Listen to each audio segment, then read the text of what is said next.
So welcome to everyone that's joined us already. We are about to start another special journey showcase brought to you by Golden Eagle Luxury Trains. And today's webinar will be focused on the world's longest single service railway, the Trans-Siberian, and one of our flagship journeys, the Golden Eagle Trans-Siberian Express. And we've been operating this journey for 24 years now, and the lady I'm about to introduce you to, Tatiana Kolesnikova, has been leading these journeys for 16 of those years. She's our longest serving tour manager on the Golden Eagle, and she knows the Trans-Siberian Railway inside and out. So there's no better person to be able to showcase this journey for you today. Obviously, I'm sure that Tatiana would much prefer to be meeting you in person and showcasing her beautiful country to you on the Golden Eagle train.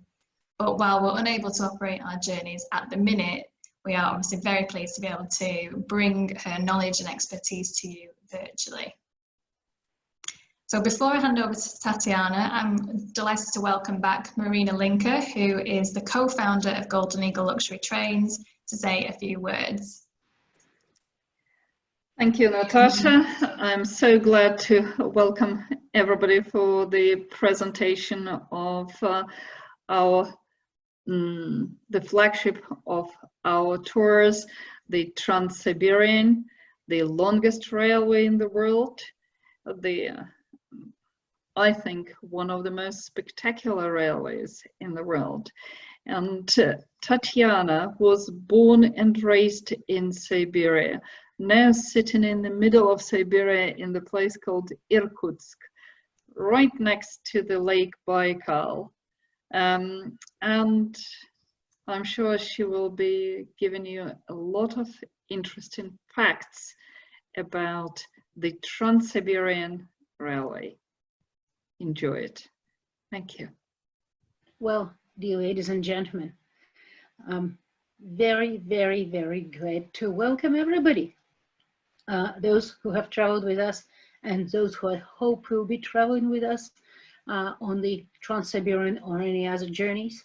As the ladies have just said, Russia, railways, and Siberia. And I'm talking to you from Siberia. If you put that together, you'll come to the most famous railway in the country, the Trans-Siberian Railway. And before we start about the history of the Trans-Siberian, let's first talk about what is Siberia. Everybody knows the word, but what it really is. There's so many different concepts, and the understanding of what Siberia have been changing through the years. Generally, what we believe Siberia is all the territory that stretches eastwards from the Ural Mountains all the way up to the Pacific coast. About 77% of the territory of Russia, 3/4 of Russia, and 1/12 of the whole world. That unknown land beyond the stone, the Urals, was always attracting Russian people. And they started penetrating into Siberia at the end of the 16th, beginning of the 17th century. And as they explored that land, they have started differentiating West Siberia, East Siberia, and the Far East, the Pacific coast. Well, if you look at it from the western part of Russia, it is really far and really east. The concept of division of Siberia have been changing through the years. Now on this map, you can see the present administrative division of Russia into the federal districts. And Siberia was always regarded as a place of opportunity, the place for the adventurous ones, the ones who are ready to take the risks. But even nowadays, Siberia is very low populated compared to the rest of Russia. At present, Russia has about 146 million people. And Siberia, these two districts, Siberian and Forestern district, only have about 25 million people. Just to give you an idea, the Forestern territory, this huge big territory itself, has less people than Moscow alone. Why is that? Well, one of the reasons is that for a lot of people, even nowadays, the image of Siberia is endless forests, big rivers, swamps, snow, and a lot of ice. That's what you think about Siberia, right? When you hear the word. And that's true, that's really Siberia. But besides that, Siberia has a lot of natural treasures. And when Russians started getting into Siberia, the only way to travel across was using the rivers. The native population of Siberia was really quite small, mostly tribal, so there were no roads.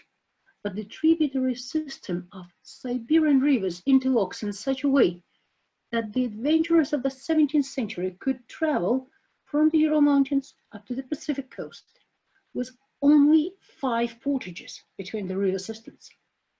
Rivers seem to be a great idea, a great way of traveling, but you have to remember, for more than half a year, Siberian rivers freeze in winter, and very often they were rocky and shallow. What was good for the first explorers, the Cossacks, was not always good for the commercial transportation.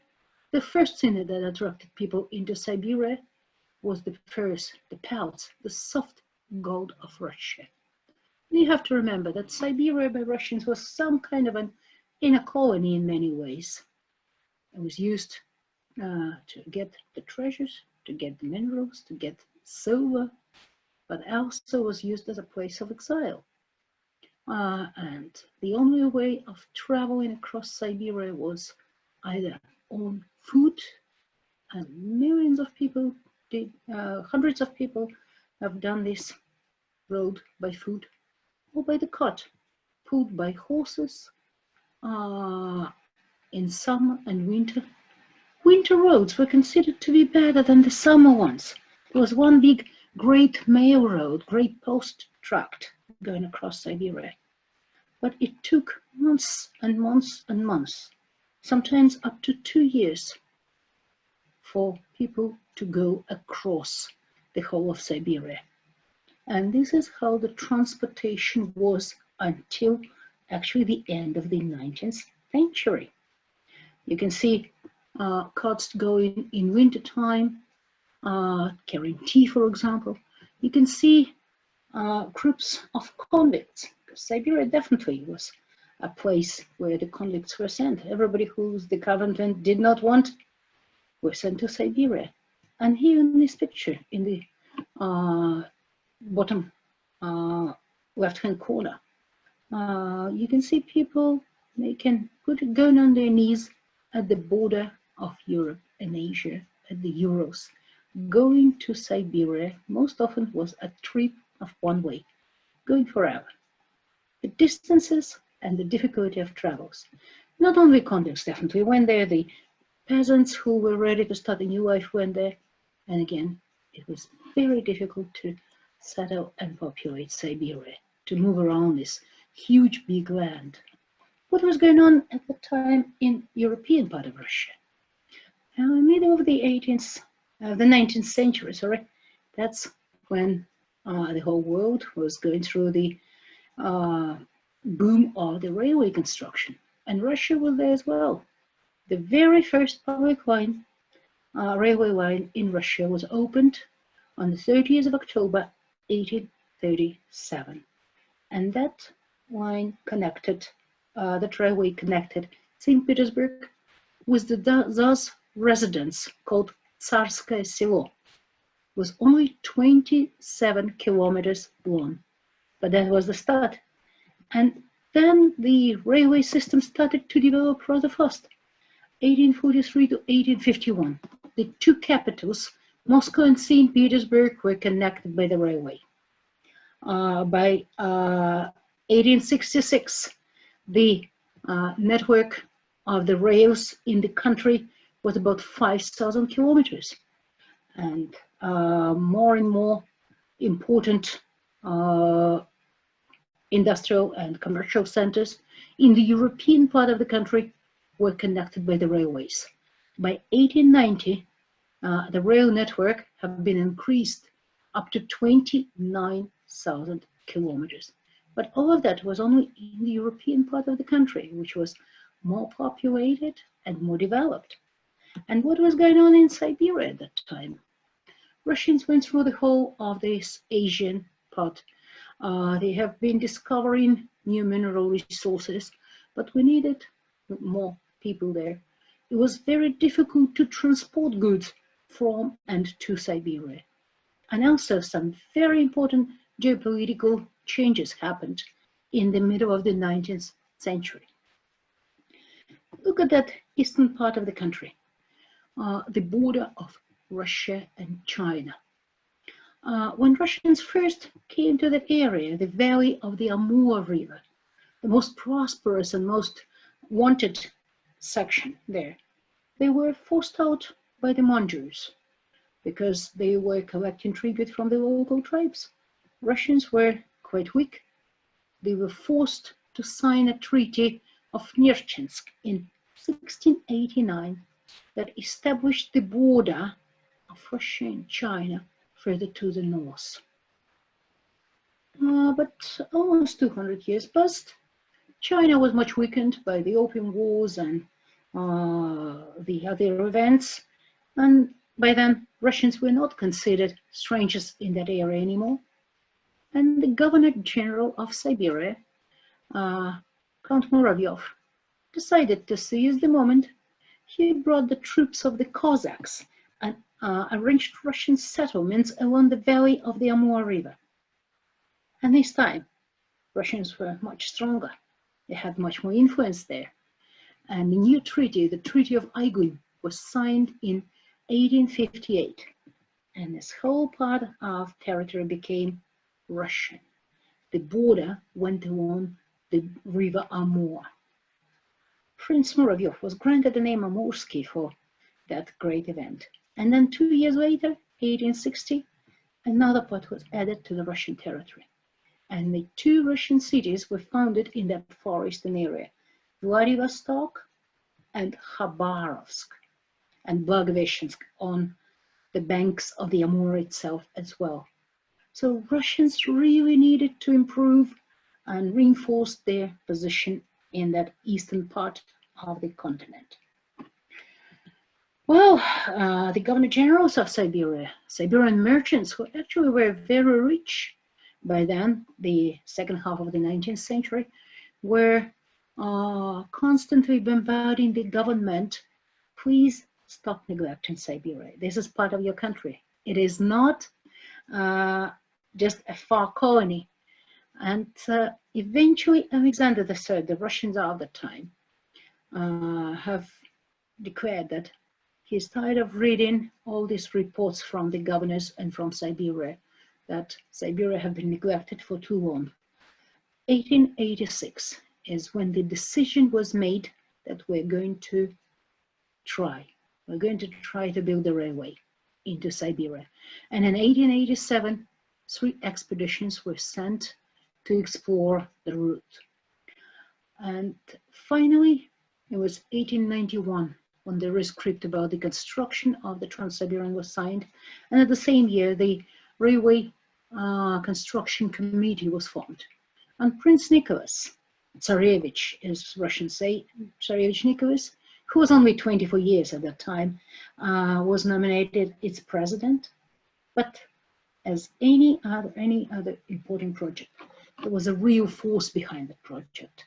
Count Sergei Witte, who worked as the director of the railway affairs in the Ministry of Finance, who worked as the Minister of Ways of Communication, and then the Minister of Finance of Russia. It was his special effort that this project actually came to be. What people were afraid of, why they were not really willing to start this construction. Well, look at the scale of it. The whole eastern part of the country, 3/4 of the country, with almost no population, almost impossible terrain, swamps, big rivers, lack of industrial production. Nothing was produced in Siberia. Even though the idea was, well, try to build it quickly and cheaply. Well, the whole plan was divided into 6 different sections. And the idea was we're going to start the construction simultaneously or more or less at the same time in all different sections and then link them together. Well, as the work started, it didn't really work very much with cheaply. But they tried to do it as quick as possible, and the works were started at both ends, the eastern and the western end at the same time, connecting the new line to the existing railways. But the official start of the construction was the 19th of May 1891 in Vladivostok. Prince Nicholas happened to be in Vladivostok at that time. He was doing an educational journey in the east, and he participated in the opening ceremony and laid the first stone of the railway station in Vladivostok. Here's the picture of that. And the work started. A lot of hand labor was used. And the works proceeded at quite a nice rate. In 4 years, about 1,600 kilometers of the railways were constructed. The two links in the Urals part and the so-called West Siberian line.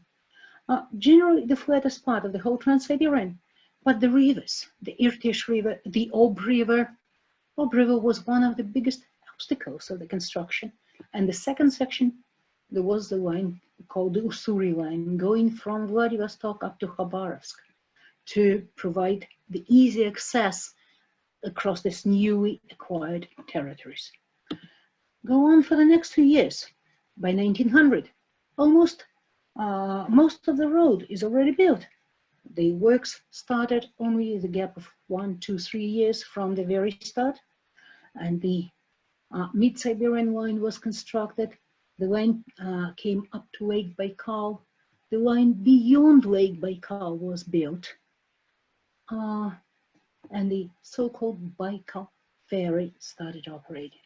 This is one of the points I really want to mention. Lake Baikal provided one of the biggest obstacles on the way of the constructors, of the builders. There was no way of going around mountains. And they have started building the so-called Circum-Baikal line, but it was so difficult, with so many tunnels, it took too long. They ordered 2 icebreakers. The biggest one, Baikal, you can see on the picture here. The smaller one, called Angara, was carrying passengers. The big one, trains. This was the very first train ferry that operated in Russia. And in wintertime, the ice on Lake Baikal was so thick that the tracks were put straight on the ice to transport the carriages. Can you imagine what a massive obstacle it was and what a hustle traveling across? But then you could get on the train again, and the line ended in a place called Sretensk. Further on, this Amur line, when the expeditions came up there, they've realized that building anything there is almost impossible. The most terrible terrain, the harsh climate. Even investigation works were not done properly. And for the time being, it was decided we're going to use the boats here. At the same time, Russia have been discussing another line with the Chinese government. And on the next few years, we can see how the construction continued. By 1903, another line was built to connect the Trans-Siberian beyond Lake Baikal with Vladivostok across the Chinese territory, across Manchuria. You can see a picture when the agreement was signed. Why that was important? Russia have rented from China a Ulan-Ude peninsula, have set up Port Arthur, the Russian-operated port, and they wanted to reinforce their position in Manchuria. And besides, that seemed to be an easier and cheaper way of traveling to Vladivostok. And the agreement was signed in 1896. By 1903, the line was constructed. And in a couple of years, by 1905, this famous Circum-Baikal Railway was completed. That line is often called Golden Baikal, over the iron belt of Russia. For the beauty of it, the cost of construction, can you imagine? 260 kilometers of the way, 5 years to build it, 39 tunnels. But also you can see there a beautiful building of the railway station. It was made totally out of marble in Sludyanka, one of the stations on Lake Baikal. Well, the line started operating. And what happened then? History interferes. 1904-1905, Russo-Japanese War. And Russians never really regarded Japan as a serious threat. Those tiny islands somewhere at the east, not really. A big empire cannot be really suffering from any army from there. And Russians were defeated in that war. This was a great shock for the society, and the reasons definitely were Russians didn't have an opportunity to bring enough troops. Lake Baikal, for example, became a huge bottleneck, because in winter they had to transport carriages and trains by the ice, and the general capacity of the railway was not very strong, not very big. And as a result of that war, Russia lost the South Manchurian line going to Port Arthur. It showed that part of your main thoroughfare can become very vulnerable, can be captured by your enemy. And 2 years after the defeat in the Russo-Japanese War, the Russian government decided that we're going to resume the construction of the railway on the Russian land. And that's when the Amur section was built. Quite an impossible construction, difficult terrain, short and very hot summers, warm, extremely cold winters, not enough for people. A lot of convicts and soldiers were working on that construction. And finally, by 1915, that line reached the river Amur. What else they built? The bridge across the Amur. It was almost 3 kilometers long. Nothing of that scale was ever built in Russia before. And they started the construction of the bridge in 1913. They were supposed to complete it in a couple of years. Well, look at the dates. History interferes again. One of the ships carrying sections of the bridge from Warsaw, that's where they were produced, was drowned by the Germans. The First World War started. So finally, the bridge was only completed in 1916. So the 5th of October, 1916, was the final stage of the construction of the Trans-Siberian Railway. The trains started going across that bridge on that day. So if you look at the stages of the construction of the Trans-Siberian, really 25 years, but looking at the scale of the whole thing, it's probably not that much. If you read about the Trans-Siberian Railway, you may find different dates of its construction. Sometimes they say by 1900 the railway was built. Yes, at that time you can go by train from St. Petersburg up to Lake Baikal, and then you have to change for a ferry and take a ferry across Lake Baikal or go by the ice, and then you take another train and go to the city called Sretinsk, and you have to change here for the steamboats along Shilka and Amur River up to Khabarovsk from 10 days to 2 weeks, and then the train up to Vladivostok. This whole journey could take way over a month. 1903. You could go by train from St. Petersburg to Lake Baikal, still use the ferry there, which sometimes took a while because it was only limited capacity, and then take a train all the way to Vladivostok across Manchuria. That was definitely much faster. And at that time, the train trip by the express train could be as short as 16 days. And then in 1905, the second Baikal Railway was built. You could go all the way by train, by land across Manchuria. But it was a land, part of the line that could be easily captured by the enemy. 1916, totally on Russian land, all across the country by the train. Quite an amazing journey. You know, the Trans-Siberian have used different routes through its history, a little bit across the European part of the country. Definitely in Siberia, there's only one major route. and to see the real Russia, to see what this country really is the only way. It's just to take a ride across this whole country, a ride by the train. And this is what we're doing on our Trans-Siberian tour. And I want to invite you to go through that. Well, as any tour in Russia, probably anytime you come to this country, you will start inevitably with Moscow, the most thriving, basic, cosmopolitan city that has a lot to offer, that is always alive, always moving, has a lot of history, a lot of culture, beautiful cathedrals in the Kremlin, the armory, which is the treasury of the Russian Tsars, with the crowns of the Tsars, the Fabergé eggs, and other treasures, St. Basil's Cathedral, Moscow Metro. We definitely will take you around all those main highlights of our capital. If you have been to Moscow previously, we usually offer some alternative programs that may vary from tour to tour. But to be honest, a lot of Russians all around the country will tell you that there are two main states in our country, the state of Moscow and the state of the rest of Russia. And you will see that they are really, really different. The pace of life, the style of life. So after seeing the heart of our country, we get in on board the Golden Eagle and continue further into real Russia. And the next stop, the next destination, it's a city that you probably didn't hear much, the city called Kazan.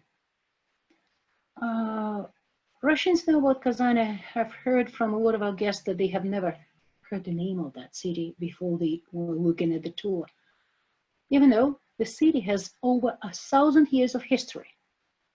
It was originally founded as a capital of one of the Turkic tribes that the Russians started calling Tatars.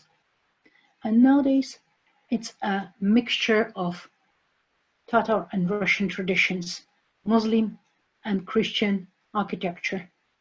The city was joined to Russia by Ivan IV, Ivan the Terrible, and it was developing with two nations living together since then. And in Kazan, they have a fantastic ancient Kremlin that have been carefully restored, and we're going to visit there.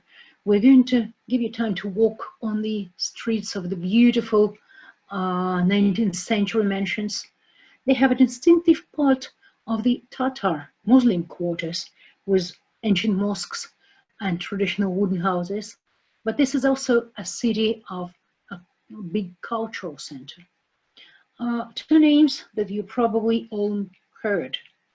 One of them is the most famous Russian opera singer of the 20th century, Fyodor Shalappin. If you look up Russia opera, if you ever was interested in Russian opera, that will be him. Until nowadays, most Russians, 90% of Russians will say, if you ask them, the famous opera singer Shalappin. And he was born in that area, and he was performing in the local theater. In our journey, we usually organize a concert from his repertoire by the local Philharmonic Society. But also, you may have heard about Kazan connected with the other name, Rudolf Nureyev, the famous ballet dancer. He was Tatar by nationality, and he often said that he's probably the richest Tatar in the world. That's where he was coming when he visited Russia in the last years of his life. And now in Kazan, they have a ballet festival named after Nureyev. We usually spend half a day there, and we continue to the next destination, the Ural Mountains, Yekaterinburg, the city that stands at the border of Asia and Europe. Remember that picture where people were saying goodbye to their previous lives, going into Asia, walking into Siberia? Nothing tragic like that anymore nowadays. Travels across Siberia with the presence of the railway line became much easier, but there's still a monument where you can take a picture of one foot in Asia, the other foot in Europe. The city is quite old, built for Siberian standards, definitely. 1723 is when it was founded as a big industrial and metallurgical center of the Ural Mountains. But in Russian history, it is connected with one of the most tragic parts of the 20th century. This is the city where the family of Nicholas II, the last Tsar of Russia, spent the last days and were executed. And for a long time in the Soviet period, the building where it happened was destroyed. They tried to silence up and forget about the fact. But things changed, Russia changed, and in the new Russia, a cathedral was built in the place where they were executed. Part of that cathedral is a museum devoted to the Romanovs, and definitely this is one of the places where we visit. The Romanovs were recognized as the holy martyrs by the Russian Orthodox Church nowadays, probably to remember all the victims of that severe time, civil war. But what else Yekaterinburg is famous for? If you read about Russia in the Soviet period, you probably learned about this city, know this city with a different name, Sverdlovsk. That's how it was called in the Soviet period. And for a long, long time, it was a closed city.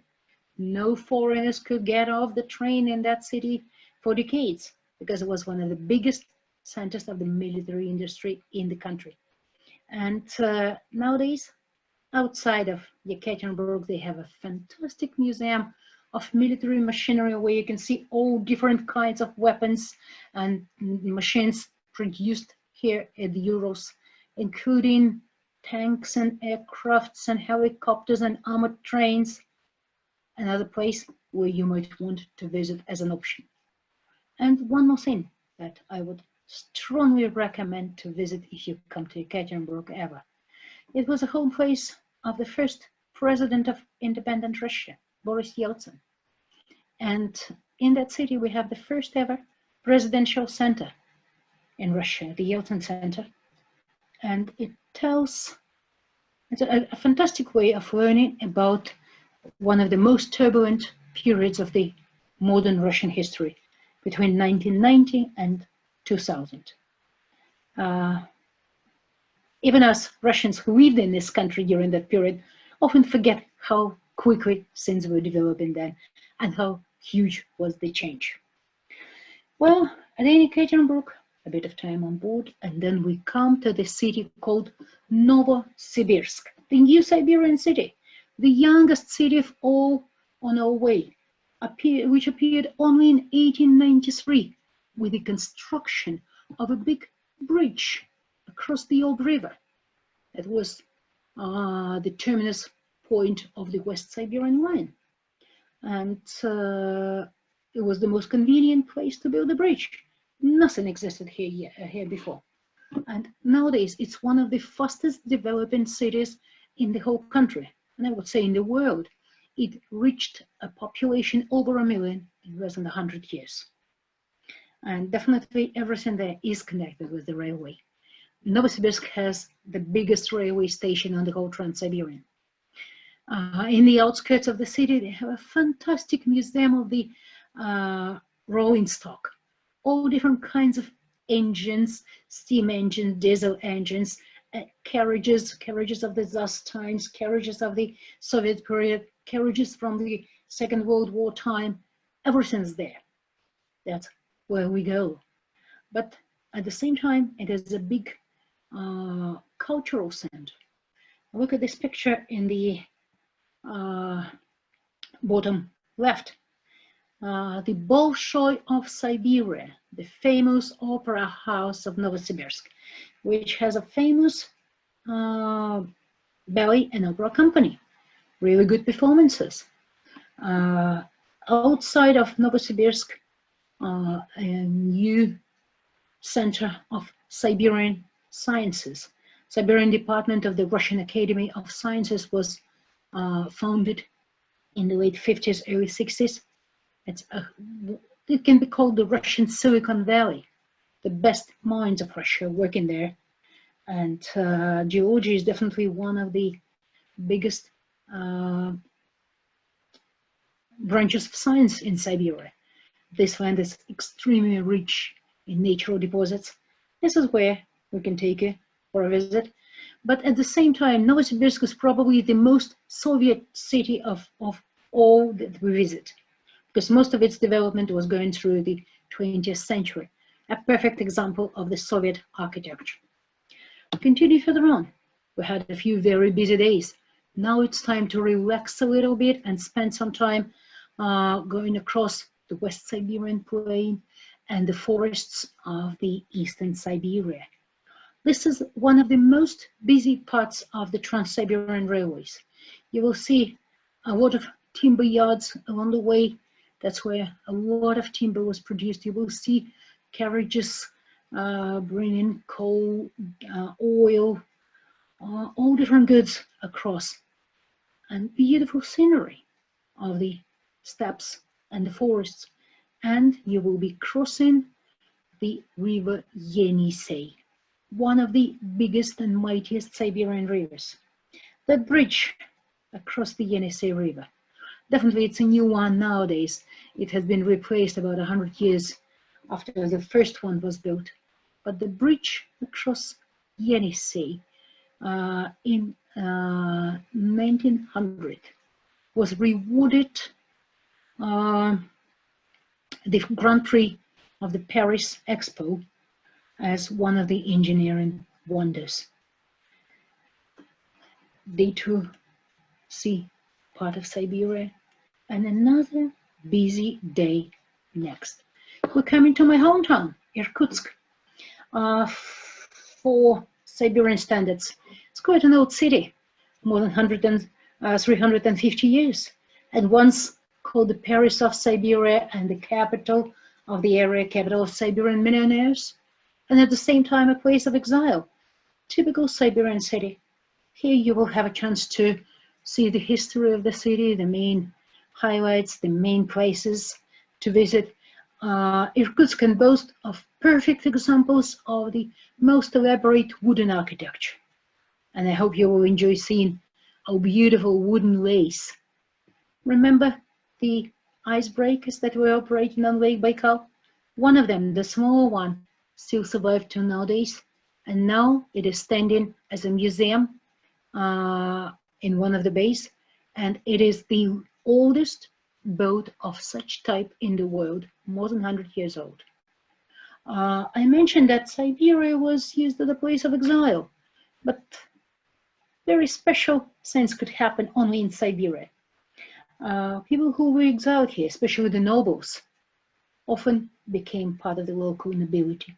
And that's what happened with the so-called Decembrists, Russian nobility that revolted against the existing regime, wanted to change the regime in the country in 1825, sent to Siberia for life for hard labor, spent about 10 years working in the mines, and then were allowed to settle.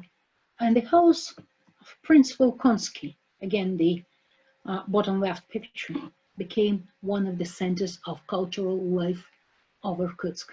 By the way, the house of the state criminal, right? And the museum carries on the tradition. I usually have a wonderful concert of the music of that period of time. That is all fine, but since we have usually the full day in Irkutsk, this is a perfect opportunity for you to meet some of the local people, to see the real life of how Russians live, how Siberians live. Because, you know, seeing all these beautiful buildings from the outside is one thing, but going inside, we have two friends there. One can invite you to her apartment. The other one will be inviting you to her dacha. You heard this word, dacha, right? This summer house, and a very important place for Russians. And that's where you can ask people questions. You can see how they live. You can see what they cook. You can see what they wear, what kind of furniture they have. You can, we can have some time to go browse around the local streets and the local market, what people shopping, how much things cost. This is usually a very important part of this journey, to not only see the history, but to see the life, to meet the people, to learn their attitudes to things and events.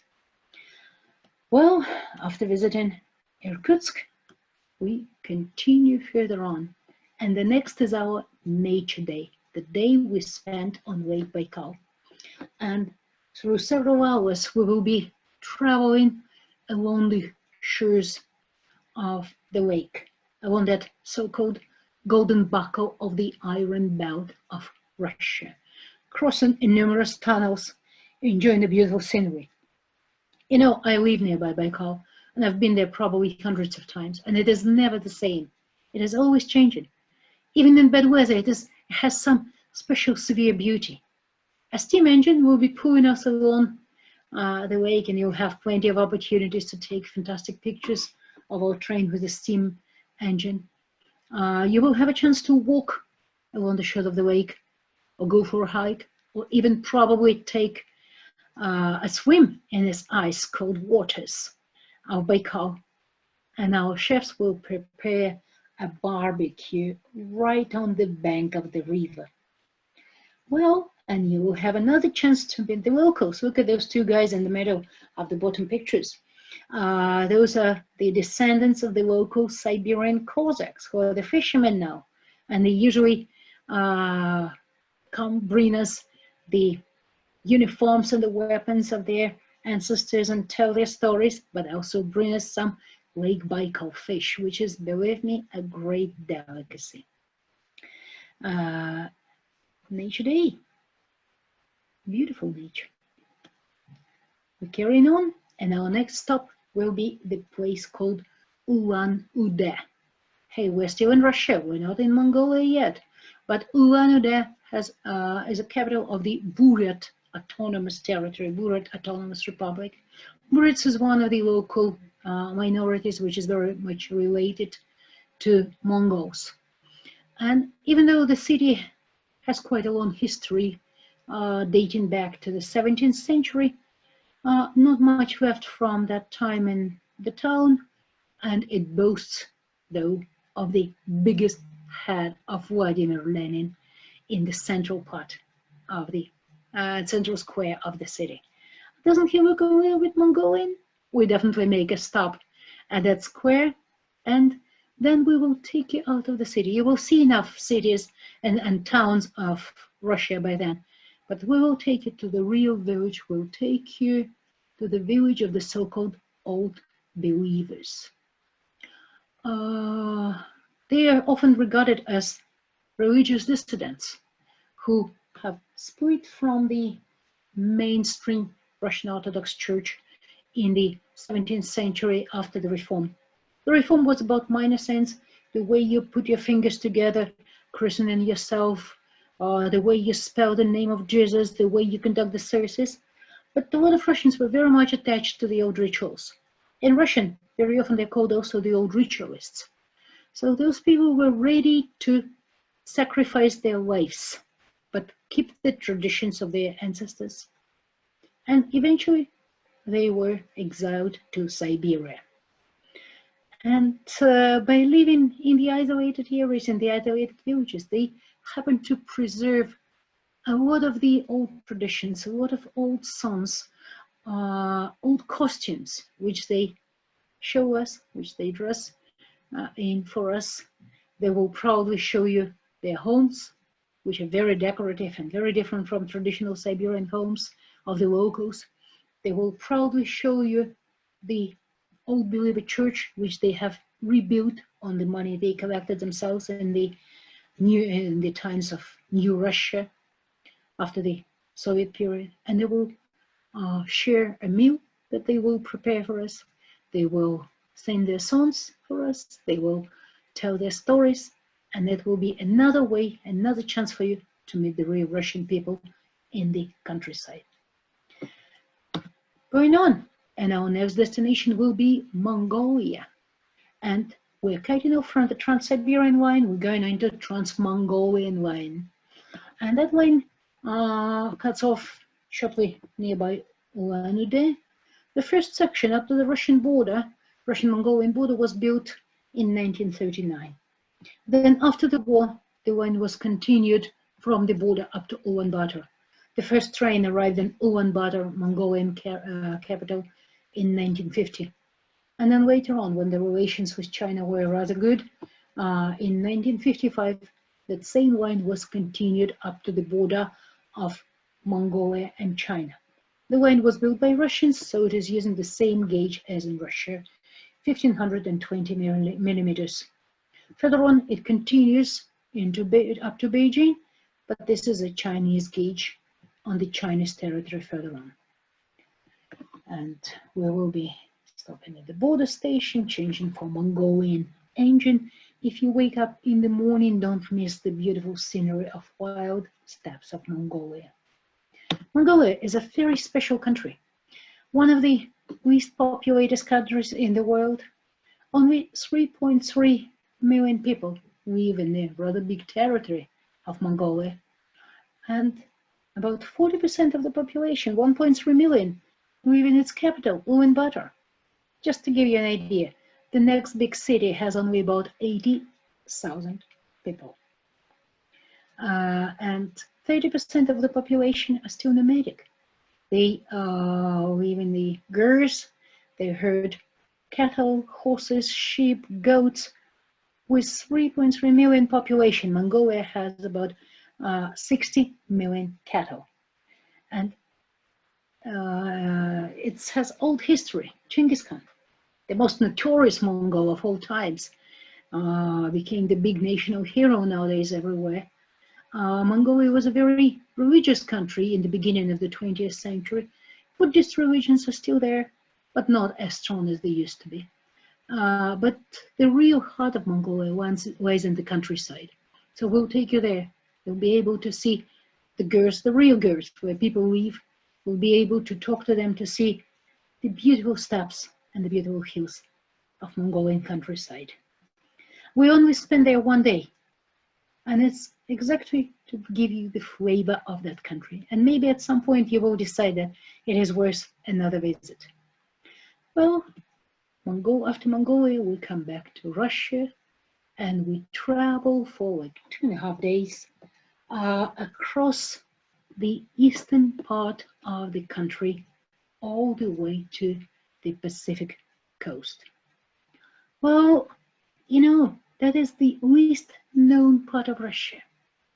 The part of the country which has harsh climate, severe long winters, very short but very hot summers, plenty of resources, a lot of virgin forest, and most fantastic, beautiful scenery. And this is the part of the country that most Russians have never ever seen themselves. Because for a lot of Russians, Siberia ends by Lake Baikal. Believe me, a lot of people who live in the European Russia have no idea what they can see beyond. And again, a very busy railway, and railway provides most of the jobs, good jobs in there.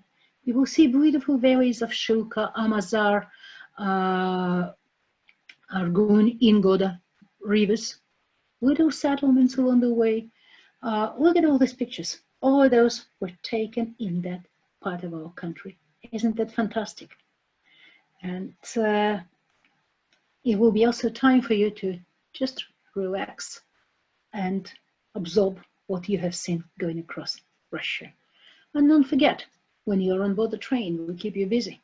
We usually have talks and lectures and lessons and concerts going on board the train.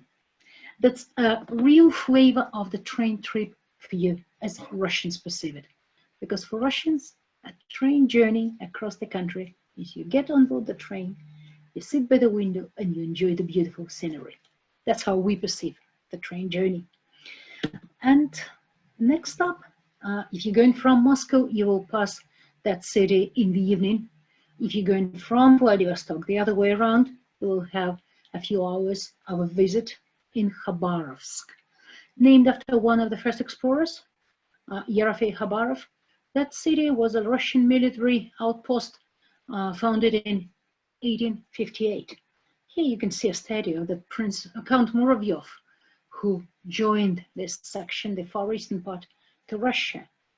But the most famous part in that city is the bridge, the longest bridge on the Trans-Siberian, 2,599 meters of the bridge across the Amur River, the final stage of the construction of the whole Trans-Siberian.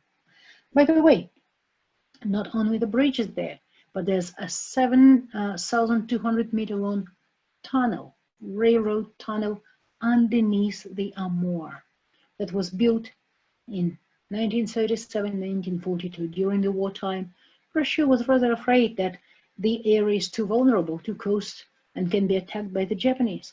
This is the only railway tunnel that built under the river in the whole Russian railways. And further on, we come to the terminal stop on the Trans-Siberian Railway, Vladivostok, ruler of the East, the eastern terminus of the Trans-Siberian Railway, or the start of the Trans-Siberian Railway at the Far East in the sea. Here, everything is connected with the construction.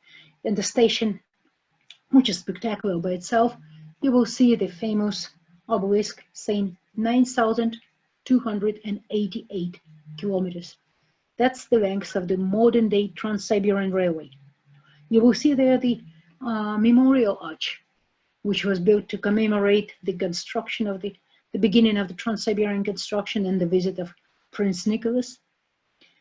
And so you'll see here the old steam engines.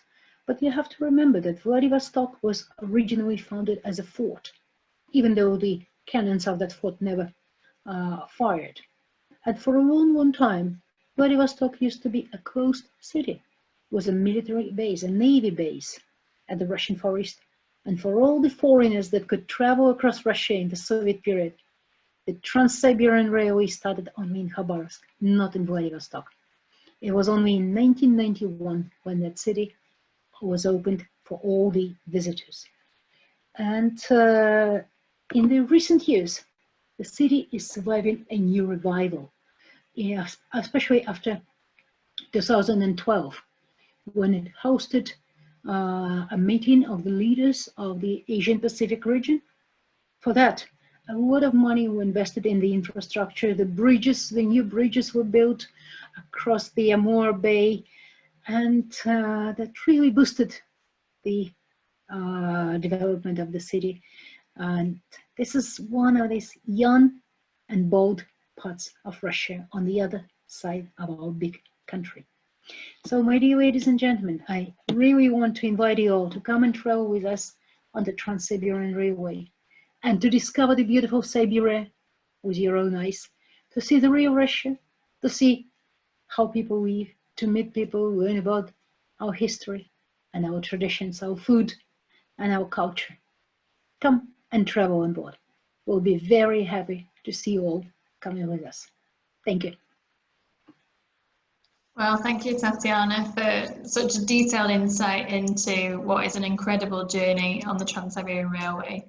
I know it is a bucket list journey for many people, and I think you've really shown in your presentation exactly why that is the case. So thank you from me, and I'm sure that everyone else appreciates that too. So I've just been having a look at some of the questions that have been coming in. We have one question which is asked by a lot of people actually, that Jane Walker sent through. She's considering the Trans-Siberian journey, but she wondered whether, obviously apart from the weather, what the main differences are between a summer Trans-Siberian journey and a winter Trans-Siberian journey. Okay, summer and winter Trans-Siberian journey.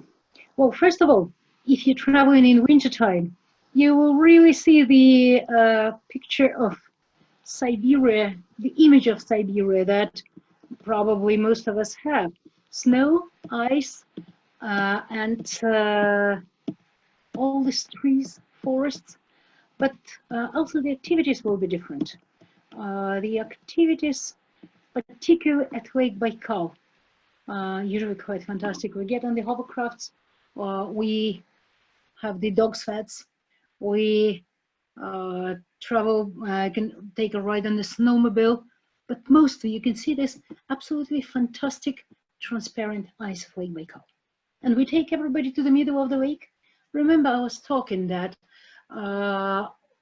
in wintertime, the train tracks were put on the ice of Baikal.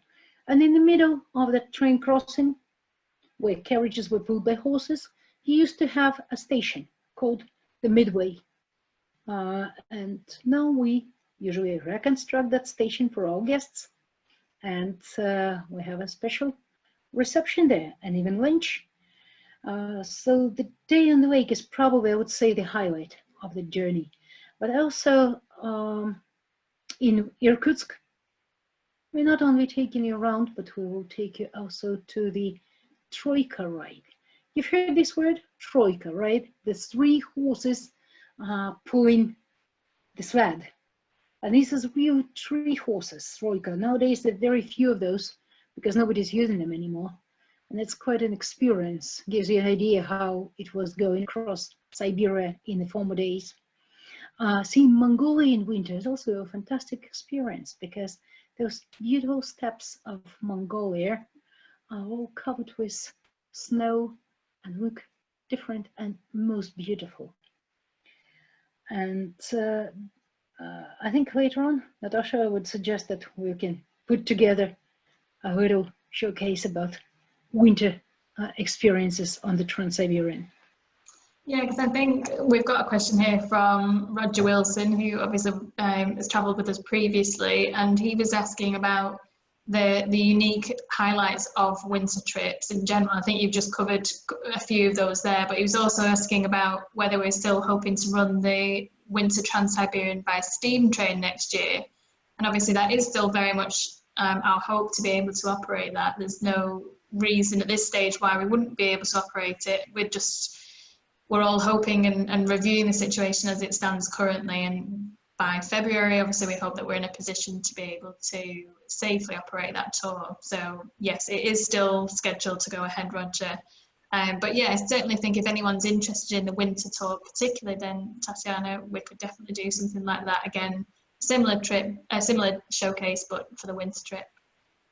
By the way, if you're talking about this trip that we plan on the steam, that will include quite a few amazing places which are normally not included in our regular Trans-Siberian tour. And that might be an experience going there in winter time. Natalie asks, what is your favourite part of the Trans-Siberian journey? What is my favorite part of the Trans-Siberian?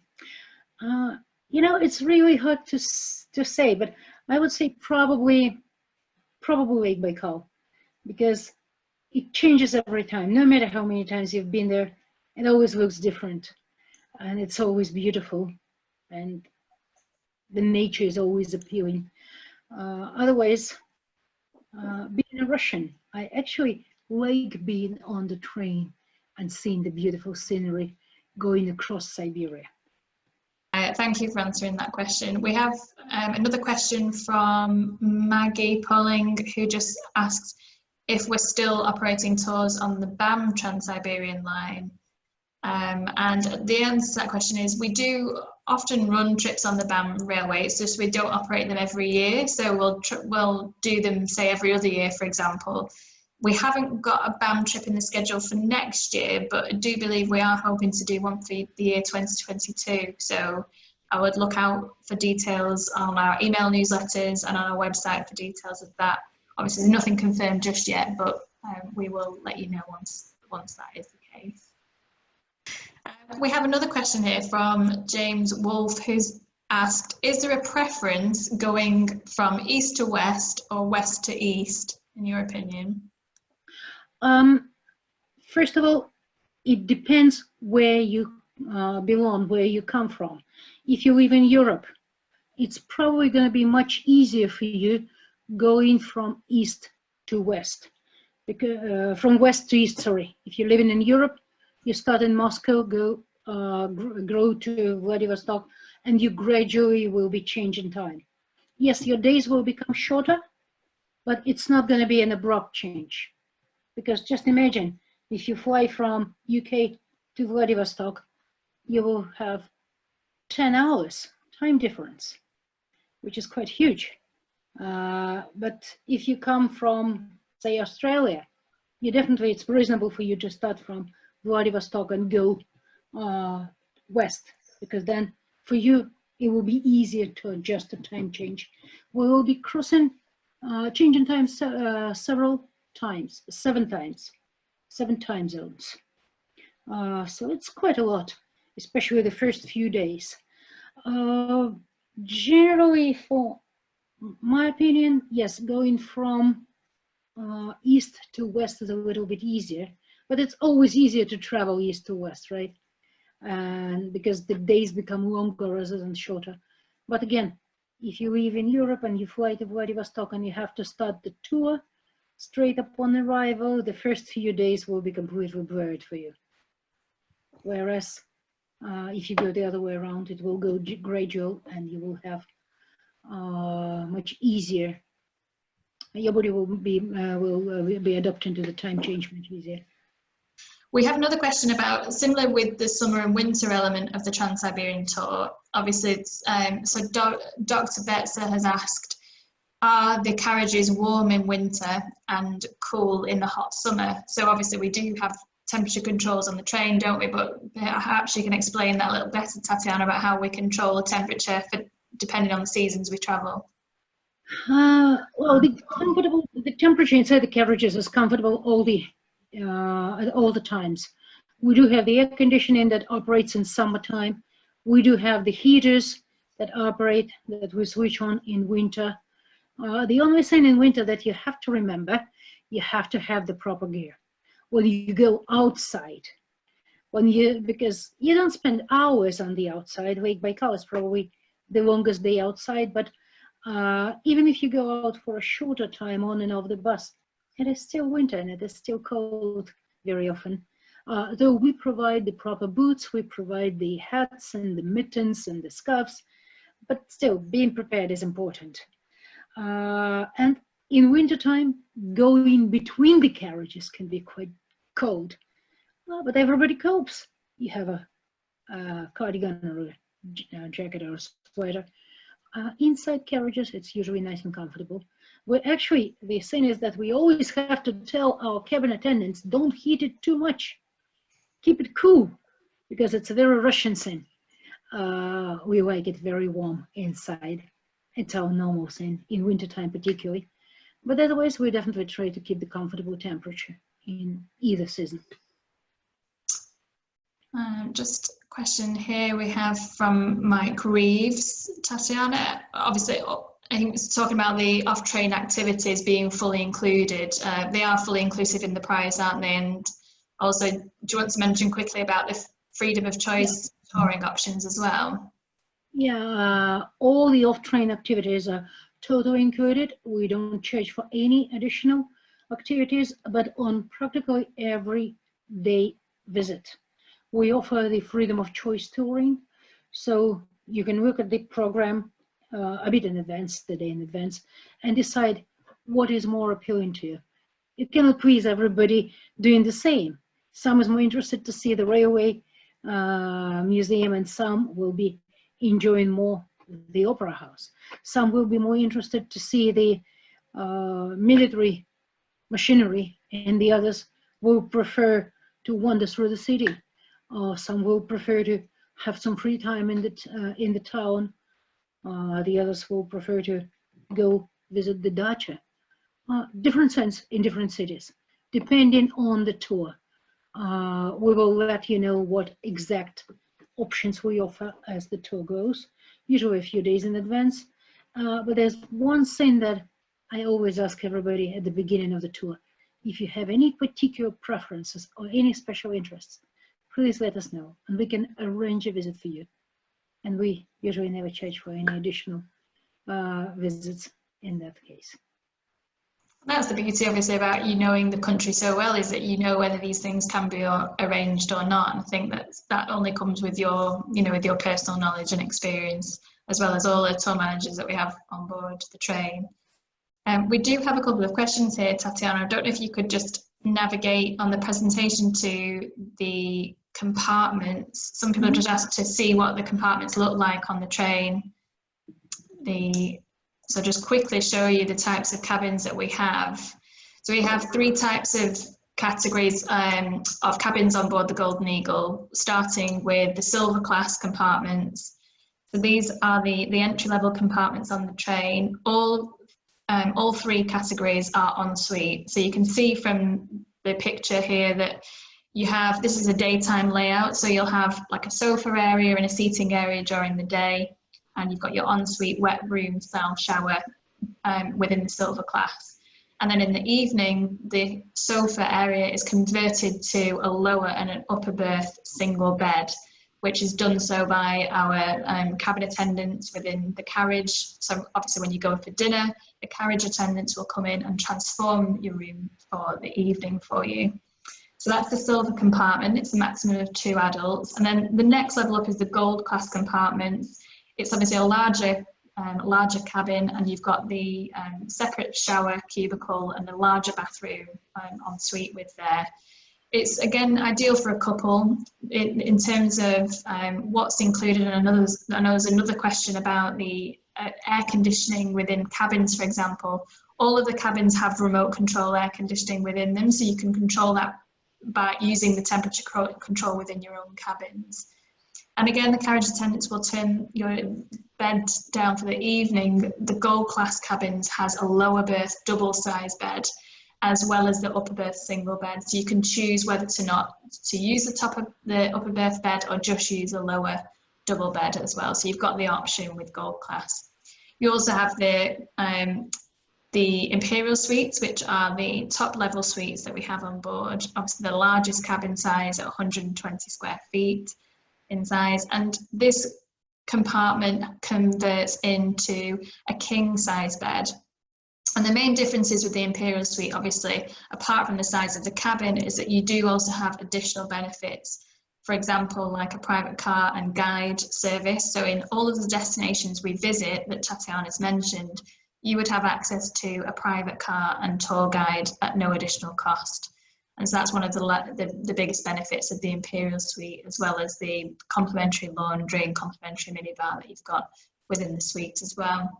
So there's more information on our website about the different compartments, but hopefully that gives you a flavour of the different compartments on board the train.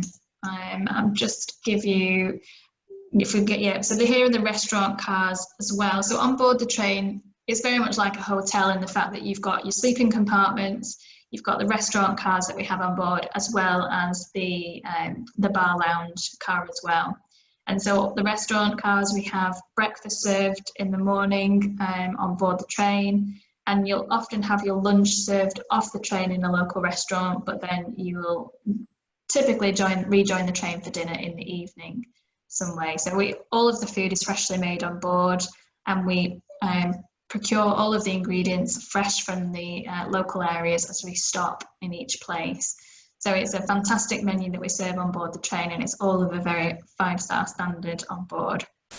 So hopefully that gives you a bit of an idea. So thank you for those people who've sent their questions. I think we've answered the majority of them. I'll just double check we've not missed any more. Just one moment. Lots of lovely comments from people, so thank you so much for listening and for sending your comments to Tatiana. Anyone that sent a comment to Tatiana, I will send all of the comments to her afterwards, because there's too many to read out here at the minute. So I'll send them over to Tatiana, but everyone's sending their love to you, Tatiana. I want to say to everybody, thank you so much for joining this talk tonight, and I really hope to see you all back on board the train as soon as possible. We're really, really happy to see everybody again. Thank you so much.